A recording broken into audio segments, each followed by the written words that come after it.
आप केडी साहब को कुछ बेचेंगे या आप उनसे कुछ खरीदेंगे? खरीदेंगे। वो क्या? उनकी खामोशी। किसी भी हालत में, किसी भी सिचुएशन, उनकी जुबान पर ताऊ जी का नाम नहीं आना चाहिए, ये उन्हें मुझे वादा करना है। मैंने तो कोई क्राइम किया ही नहीं है। उसने भी यही कहा था कि आपने नहीं किया, लेकिन आपने करवाया। क्या? लेकिन इंस्पेक्टर साहब वो किस क्राइम की बात कर रहा था? एकनाथ के ऊपर जो हमला हुआ है वो।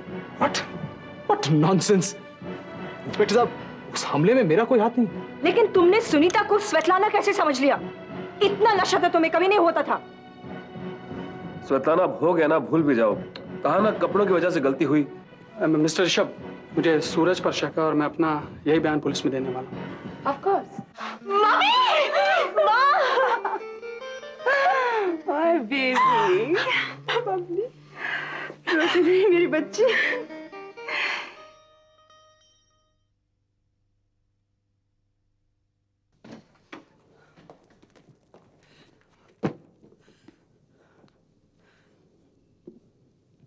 आज इस बात का फैसला होकर ही रहेगा।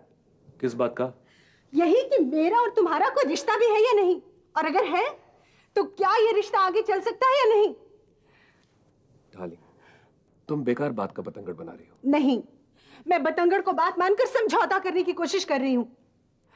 वरना क्या मैं नहीं जानती तुम्हारा उस स्वेतलाना के साथ क्या संबंध है? वे भी तुम्हारा यही प्रॉब्लम है। जब भी तुम समझती हो तुम किस बारे में जानती हो, तुम नहीं जानती। यू नो, कभी कभी बिजली चमकने से और बादल गरजने से बरसात नहीं हुआ करती। तुम्हारा और स्वेतलाना का मिलना रोजमर्रा की बात है, कभी कभी की नहीं। Darling, it's business. मैं स्वेतलाना से अक्सर बिजनेस के सिलसिले में ही मिला करता हूँ। ये कैसा बिजनेस है सूरज, जो दिन रात चलता है? देखो रेनू, कल मैंने शराब कुछ ज्यादा पी ली थी। अगर मैं स्वेतलाना के घर नहीं सोता तो यकीनन सड़क पे एक्सीडेंट का शिकार हो जाता। बात अच्छी। तुम मर्द तो अपनी पत्नियों को बेवकूफ बनाना जैसे अपना हक समझते हो। हाँ, तुम वही हो ना, वही सूरज हो ना जिसने ग्रोवर के साथ मेरे अफेयर को लेकर मेरे साथ जानवर से भी बुरा सलूक किया था। डार्लिंग, गड़े मुर्दे क्यों उखाड़ रही हो? भूल जाओ पुरानी बातें। पुरानी बातों का अगर मैं भूल भी जाऊं तो मुझे प्रेजेंट में कोई ऐसी चीज नजर नहीं आती जिससे हमारे रिश्ते को आगे बढ़ाया जा सके। रेनू, ऐसा मत कहो। क्यों ना कहूं? सच बोलना तो शायद तुम भूल ही गए हो सूरज। तुम तो उन मर्दों में से हो जो रंगे हाथों में पकड़े जाए तो साफ मुकर जाते, ऐसे बिहेव करते जैसे कुछ हुआ ही ना हो। रेनू, ऐसा कुछ नहीं है। आदमी अक्सर शराब के नशे में जो आदमी ये भूल जाए कि उसका एक घर है, उसकी एक पत्नी है, मैं ऐसे आदमी के साथ गुजर नहीं कर सकती। Sorry. Okay Baba, I am sorry. सिर्फ कहने से नहीं चलेगा मिस्टर सूरज थापर, दिल से महसूस करना होगा। अच्छा जी, मैं दिल से सॉरी कहता हूँ। आइंदा ऐसा नहीं होगा। ठीक है, अगर तुमने दोबारा ऐसा किया तो मैं तुम्हें तलाक दे दूंगी। अब मैं तुम्हें इस हाल में नहीं जीने दूंगी। किस हाल में? तुम चाहे जिस हाल में रहो, तुम्हें हर रात अपने घर अपनी पत्नी के पास आना होगा। और तुम आइंदा ऐसी कोई चाल नहीं चलोगे जिससे चित भी तुम्हारी और पट भी तुम्हारा। ओके डार्लिंग, आई प्रॉमिस मैं आइंदा हर रात घर ही आया करूंगा। खुश? अब एक गर्मा गर्म कप कॉफी मिल सकती है? ठीक है। Thanks.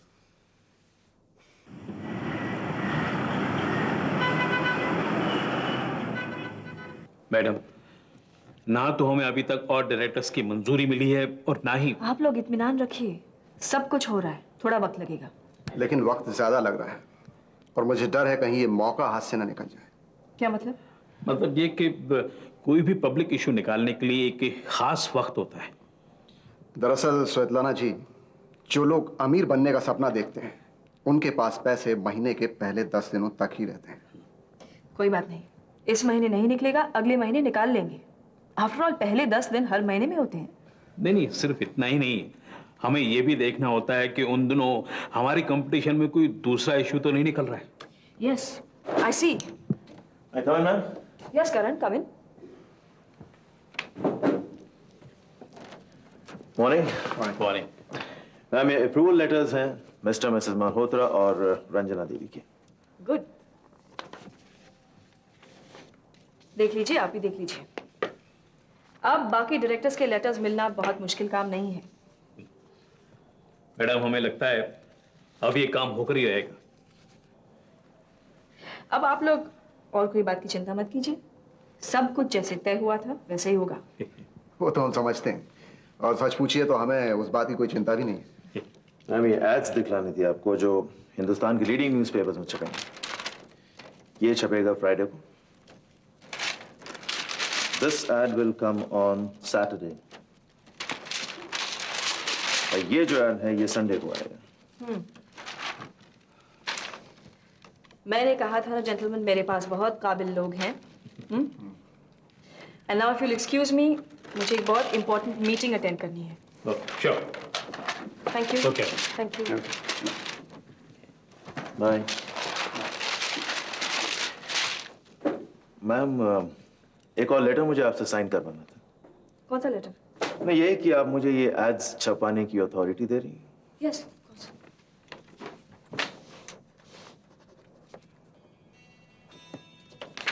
Okay. Thank you ma'am.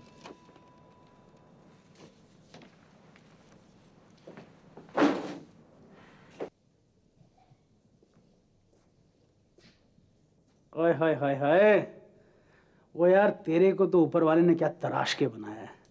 वो कहते हैं ना कि चलते कदम रुक जाएं, निगाह हटने का नाम न ले, सांस थम जाए। तुमको बहुत खूबसूरत बनाया रे। रोनी रोनी प्लीज, मेरा मेकअप खराब हो जाएगा। और यहाँ जो मेरा ईमान खराब हो रहा है उसका क्या? तुम मर्दों के ईमान का क्या, कहीं भी किसी पे भी खराब हो जाता है। मैडम, आज आपको जरूरत से ज्यादा कयामत ढा रही हैं। आज आप प्लीज कहीं मत जाइए। रोनी प्लीज, मुझे जाना जरूरी है। Try to understand. ये पता क्या बात होगी? वो जो कुआं जो वो प्यासे से दूर चला जाता है ना, उतनी फ्रस्ट्रेटिंग बात हो रही है ये। देखो, मैं कहीं भी जाऊं, किधर भी जाऊं, वापस लौट के तो तुम्हारे पास ही आती हूँ ना। ये दिलासा देने वाली बात हो गई है। आप प्लीज जरा मेरी आंखों में, एक्सक्यूज मी, आंखों में आंखें डाल के देखिए मेरे अंदर क्या हो रहा है। रोनी, मेरा जाना बहुत जरूरी है, प्लीज। तो फिर तुम जहाँ जा रही हो मेरे को बता के जाओगे कहाँ जा रही हो? मैं किसी भी कीमत पे तुम्हें ये नहीं बता सकती कि मैं कहाँ जा रही हूँ। रश्मि, मेरे अंदर बहुत गड़बड़ हो रही है। गड़बड़ हो रही है? यानी कि तुम्हें जेलसी हो रही है। और जब मर्दों को जेलसी होती है ना, तो औरतों को बहुत खुशी होती है। ये ठीक बात नहीं कर रही हो तुम इतना सच समझ के किससे मिलने जा रही हो? तुम्हें बता के जाना चाहिए मुझे। मैं जिससे मिलने जा रही हूँ उसका मेरे सजने संवरने से कोई ताल्लुक नहीं है। मेरी तो बात समझ में नहीं आई। मेरा मतलब ये है कि मेरा सजना संवरना किसी को रिझाने के लिए नहीं है, सिर्फ मेरे सेल्फ कॉन्फिडेंस और आत्मविश्वास को बढ़ाने के लिए है।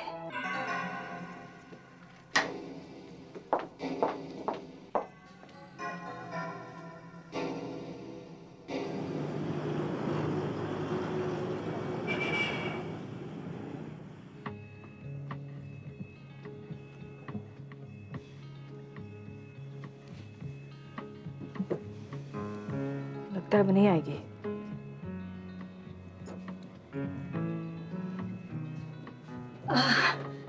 आई एम सॉरी स्वेतलाना, तुम तो जानती हो इस शहर का ट्रैफिक कैसा है।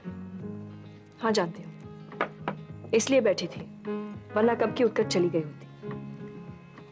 खैर, तुम्हें इसलिए बुलाया था कि मैं जानना चाहती हूँ कि तुम कौन हो। इस बात का अंदाजा था मुझे। किस बात का? कि तुमने मुझे यहाँ क्यों बुलाया है। तुम हो कौन? अरे, मैं इंसान हूँ, फिर मैं एक औरत हूँ, और फिर तुम्हारा नाम क्या है प्लीज? रश्मि। नहीं, ये नहीं, वो नाम जिसे बदलकर या छुपाकर तुमने रश्मि रखा है। तुम ऐसे कैसे कह सकती हो कि मैंने ऐसा किया होगा? किया होगा नहीं, बल्कि ऐसे कुछ किया ही है तुमने। Can you tell me what your name is please? Svetlana, तुम्हारे हर सवाल का जवाब देना जरूरी तो नहीं है, लेकिन फिर भी मैं देखना चाहती हूँ कि मेरा असली नाम जानकर तुम्हारे चेहरे का रंग कितना और कैसे बदलता है। मेरा असली नाम काजल है। काजल? एनीवे, मुझे ये बताओ प्लीज कि मेरे साथ तुम जो कुछ भी कर रही हो क्यों कर रही हो? मेरी जिंदगी, मेरी खुशी, मेरा सुकून क्यों बर्बाद करना चाहती हो तुम? क्योंकि तुमने मेरी जिंदगी, मेरा सुकून, मेरी खुशियां बर्बाद की है। मैंने? जी हाँ स्वेतलाना, तुमने। क्या यही वो आदमी है मिस्टर एकनाथ? हाँ इंस्पेक्टर साहब, इसी ने मुझ पर हमला किया था। लेकिन इसके बयान के मुताबिक मिस्टर ऋषभ मल्होत्रा ने आप पर हमला करवाया था। नहीं, मिस्टर ऋषभ ने मुझ पर हमला नहीं करवाया। ऋषभ साहब ने अपन को बोला था। जब ये आदमी खुद बयान नहीं इंस्पेक्टर साहब, ये ऋषभ के खिलाफ किसी साजिश का हिस्सा है। किसी और पर शक है क्या आपको? ले जाओ इसे।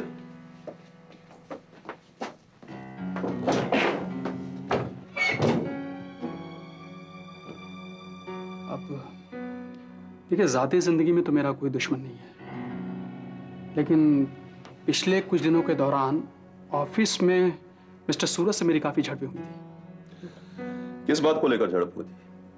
वही जो मिल मालिकों और मजदूरों के बीच होती है। मजदूरों के बोनस को लेकर हमारी काफी बहस हुआ करती थी, और मुझे लगता है मैं उनके मंसूबों में रुकावट साबित हो रहा था। हो सकता है कि क्या आप ये पूरा बयान हमें लिखकर दे सकते हैं? उसके बाद ही हम कोई कार्रवाई कर सकेंगे। हम लिख कर देने को तैयार हूं। ठीक।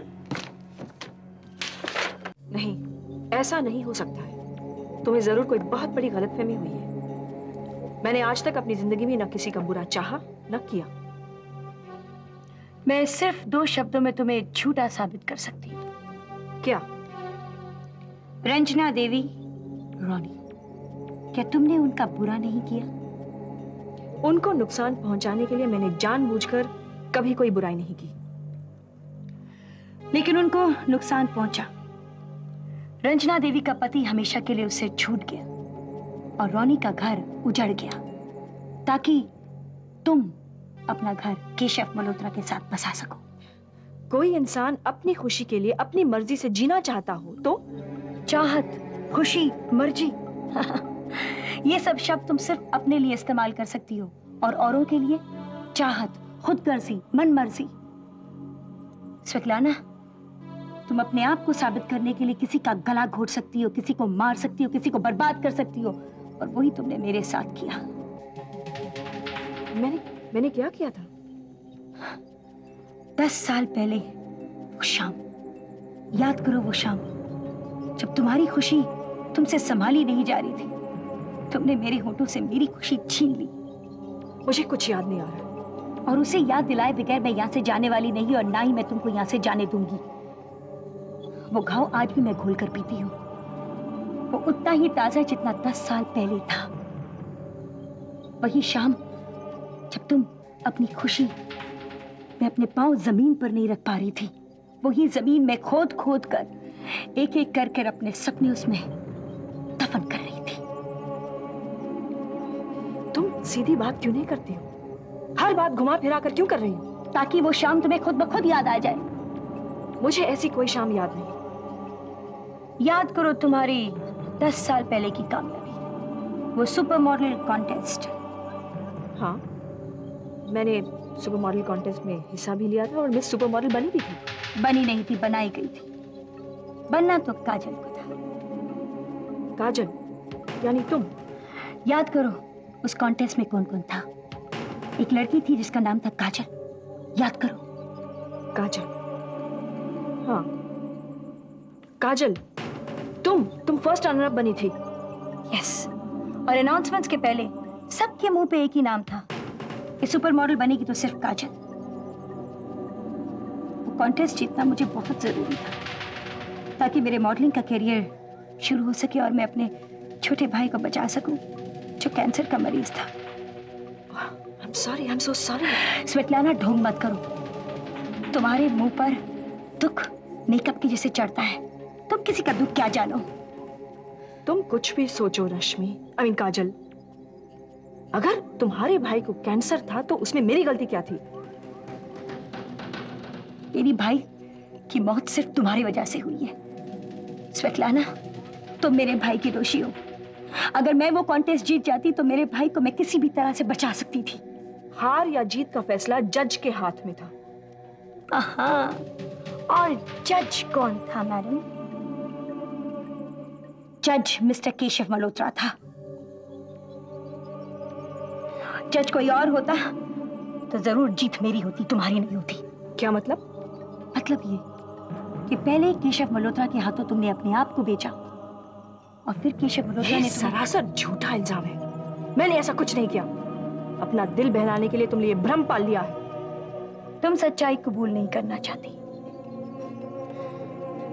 लेकिन उस शाम उस पार्टी में केशव मल्होत्रा तुम्हें अपने गले में टांगे इस तरह घूम रहा था जैसे तुम में और उसमें कोई रिश्ता हो गया हो। और मैं अपना दर्द शराब में डुबो रही थी और नशे में धुत जब मैं उस पार्टी से निकली तो मेरी कार का एक्सीडेंट हो गया और उस एक्सीडेंट में मैंने अपना पाँव फ्रैक्चर कर लिया। क्या?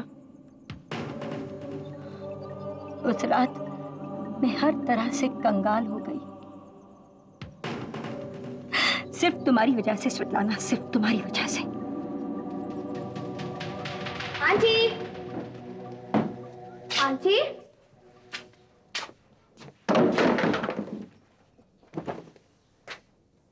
पता नहीं कहाँ चली गई। आंटी,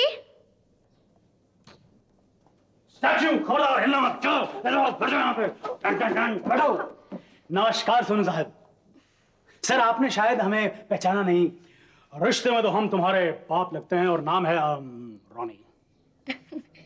पापा मैं जानती अरे आपने पहचान लिया हमें? आपने पहचान लिया, कमाल हो गया सर। आप ये जानते हैं हम इसी छत के नीचे इसी घर में आपके साथ रहते हैं? हाँ पापा मैं ये भी जानता हूँ, लेकिन आप ऐसे क्यों बोल रहे हैं? क्या है कि बेटा अगर मैं आपकी आंटी की तरह बात कर सकता तो मैं भी पतली सी आवाज निकाल के ना आपको कहता कि बेटा देखो, फिर आपका ध्यान थोड़ा हट के आंटी से मेरी तरफ आ जाता। ये पता नहीं तुम्हारी आंटी ने तुम पे क्या जादू कर दिया। जब आते हो आंटी आंटी कर रहे होते हो। तुम्हारे पापा को तो कोई पूछता ही नहीं है यार यहाँ पे। पापा ये सब क्या आप गुस्से से बोल रहे हैं?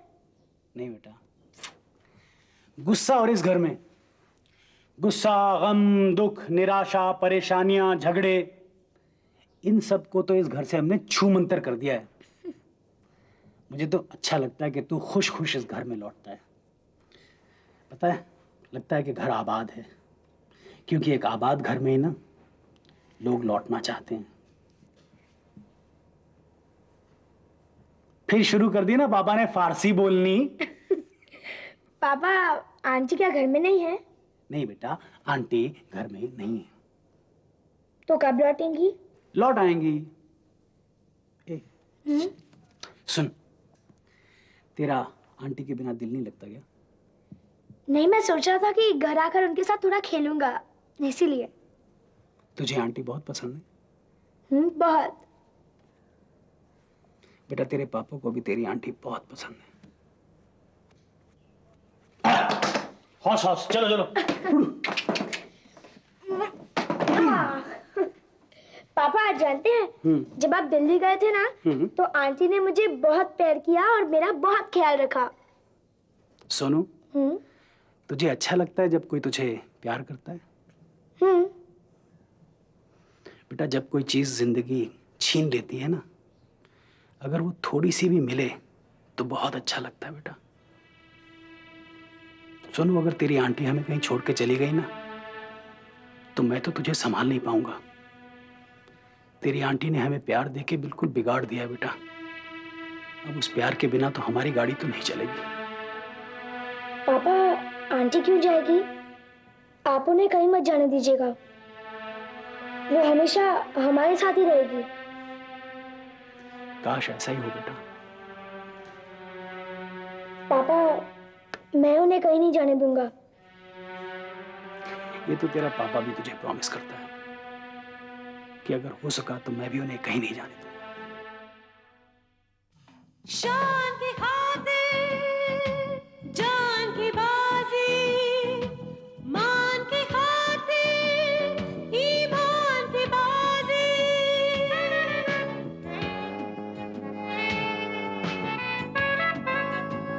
इंसान की खातिर भगवान की बाजी, अरमान की खातिर एहसान की बाजी।